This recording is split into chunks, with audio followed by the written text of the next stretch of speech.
Bom dia, a graça e a paz do Senhor Jesus. Veremos hoje o capítulo de número 4 do livro de Colossenses. Abra aí a sua Bíblia para você fazer uma leitura prévia antes de nos ouvir. Você está no canal de vídeo da Semeadores. Nós estamos aqui pela Igreja Os Semeadores, localizada na QNA 30, lote 7, na Avenida Comercial, em Taguatinga Norte, em Brasília, Distrito Federal. Abra aí, faça essa leitura prévia. E não aproveite também para inscreva-se em nosso canal, clica aí no sininho à sua esquerda e já dê o seu like aí, ajudando o nosso canal. O propósito da epístola aos Colossenses, como temos visto, foi o de afirmar e explicar a supremacia e a suficiência de Cristo Jesus, em oposição a todos os outros poderes e tentativas para obter a salvação. Neste capítulo 4, Paulo foi um dos servos de Cristo, que foi perseguido e que fez parte da igreja sofredora. Nesta epístola que estamos acabando nossa reflexão e segmentação, podemos perceber o zelo e a mentalidade que ele tinha em relação ao caminho do Senhor. Nós estamos na quinta parte, vivendo em Cristo, que começou no verso 1 do capítulo 3 e termina aqui neste verso 6. Estamos vendo que a vida diária dos cristãos requer união permanente e essencial com Cristo. Muitas implicações práticas fluem da dependência dos cristãos em Cristo. Paulo encerrou a carta com saudações finais e palavras de encorajamento. Nós já vimos a antiga humanidade, a nova humanidade, e agora estamos vendo orientação prática, que começou lá no verso 18 e vai até o verso 6 desse capítulo. Como dissemos, após ter fornecido uma orientação para a vida cristã, Paulo se voltou para algumas questões práticas.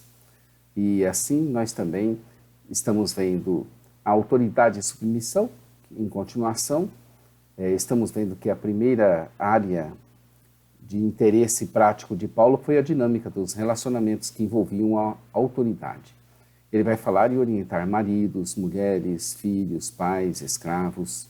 No primeiro verso, em continuação que tinha falado, ele chama atenção para agirmos com justiça, com amor e com cuidado, até com os escravos, e compara a situação deles com a nossa diante do Senhor. Para aquela época, essa preocupação de Paulo era algo, assim, bastante fenomenal. Na oração, dos versos 2 ao verso 4, o conselho geral de Paulo era para sermos mais dedicados à oração, mas sem nos esquecermos das ações de graça.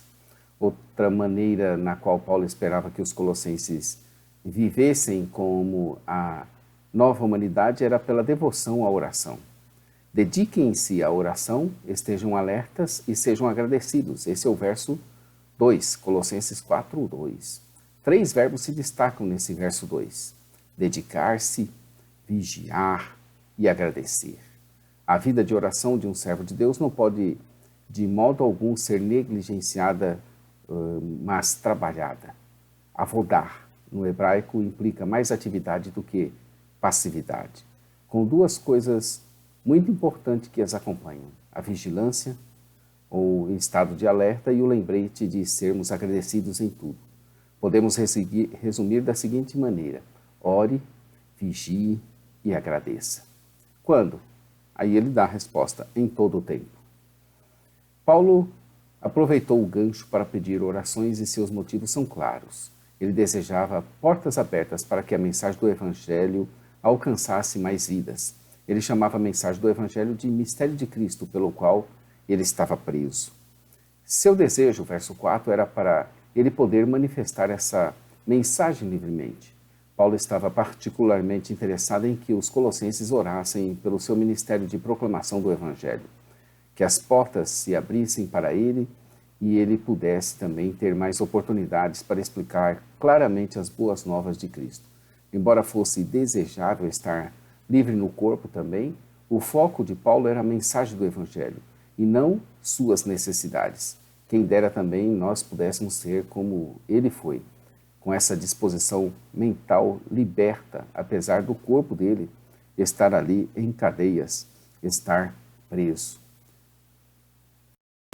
Entre os incrédulos, versos 5 a 6.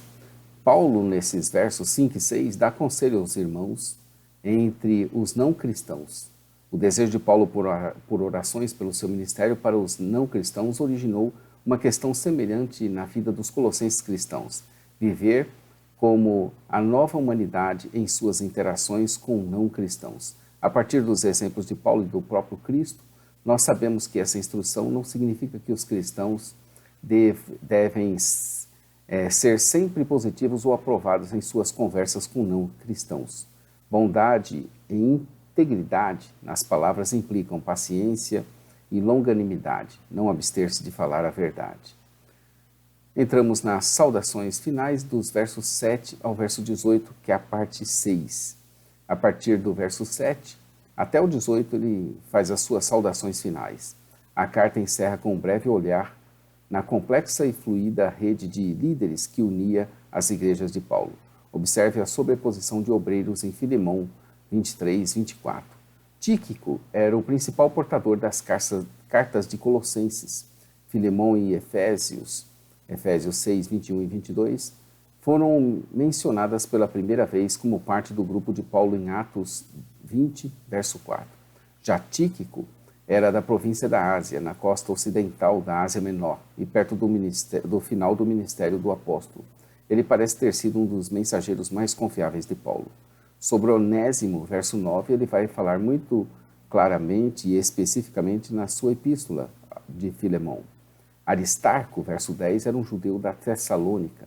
Ele estava publicamente associado com o ministério tumultuado de Paulo em Éfeso e tinha viajado na companhia de Paulo até a Grécia, Jerusalém e Roma, onde, nesse momento, compartilhava a prisão do apóstolo.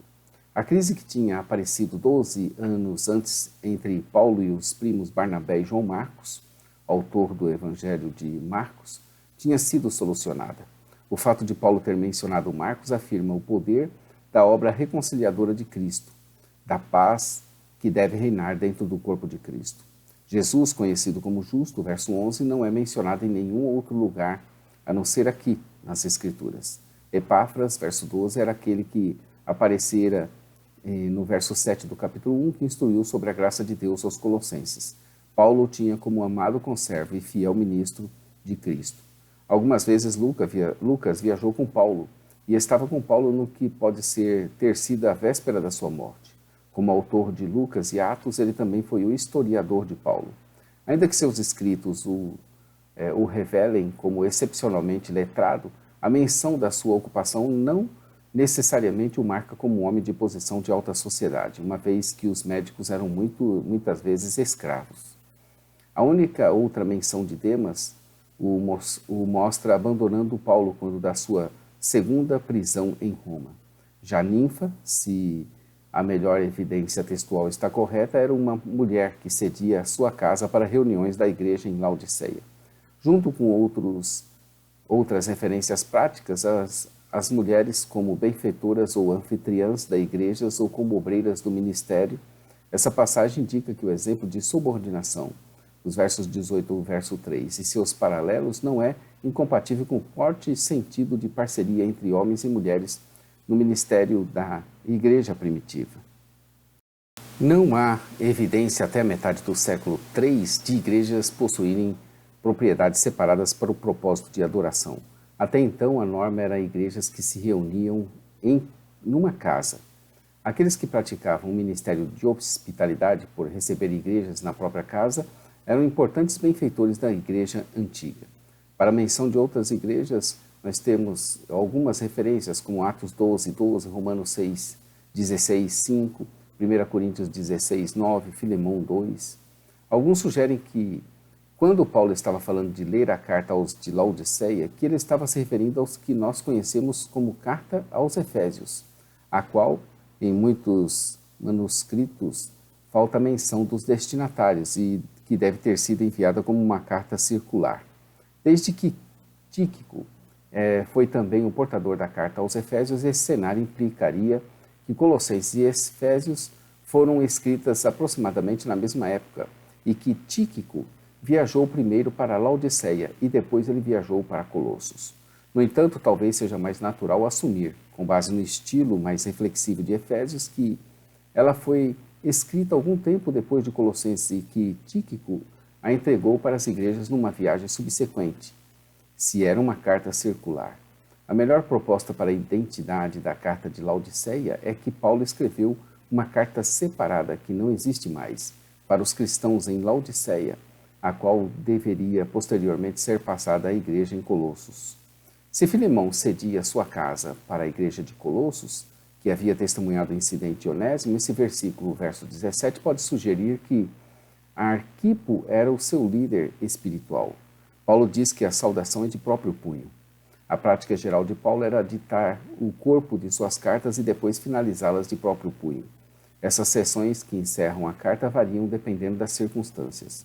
Às vezes, elas incluem saudações pessoais para fortalecer o laço entre eles, seus obreiros e também suas igrejas. Outras vezes, elas reúnem o conteúdo da carta. Em outras ocasiões, como aqui, elas forneciam uma assinatura para garantir a autenticidade da carta. Colossenses 4, verso 1 diz: Senhores, tratai os servos com justiça e com equidade, certos de que também vós tendes Senhor nos céus. E o último versículo diz: a saudação é do próprio punho, Paulo. Lembrai-vos das minhas algemas, a graça seja convosco. Como é bom, como é gostoso, como é excelente vermos a preocupação de Paulo com a palavra de Deus. Isso nos anima a pregar, a falar do ministério e do mistério de Cristo. Nós podemos ver o zelo e a convicção de seu chamado que ele transmite para nós.